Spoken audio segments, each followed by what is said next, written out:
పెట్టబోతున్నాం. చట్టం క్లియర్గా చెప్తోంది. చీకటి పడిన తర్వాత కానీ ఇంకో రకం కానీ మహిళల విషయంలో ఎట్లా వ్యవహరించాలనేది క్లియర్ కట్ ప్రొసీజర్ ఉంది, ఇన్స్ట్రక్షన్స్ ఉన్నాయి, గైడ్ లైన్స్ కూడా కాదు, స్పెసిఫిక్ ఉన్నాయి, సుప్రీంకోర్టు ఆర్డర్స్ ఉన్నాయి. అంటే టెర్రర్ క్రియేట్ చేస్తున్నారు.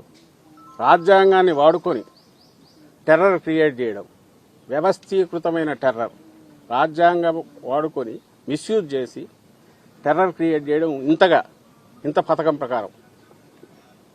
ఎప్పుడో 70s లాటిన్ అమెరికన్ కంట్రీస్లో వినేవాళ్ళం నియంతల పాలనలో. అంతకుముందు ఎక్కడో జర్మనీలో అక్కడ చదువుకునే వాళ్ళం. ఇప్పుడు మోడర్న్ ఆధునికంగా తయారైన మన రాజ్యాంగం దీంట్లో కూడా దీన్ని మిస్యూజ్ చేయొచ్చు, ఎంతవరకు వెళ్ళొచ్చు అనేది చంద్రబాబు నాయుడు గారు ఆయన ప్రభుత్వం చూపిస్తున్నారు.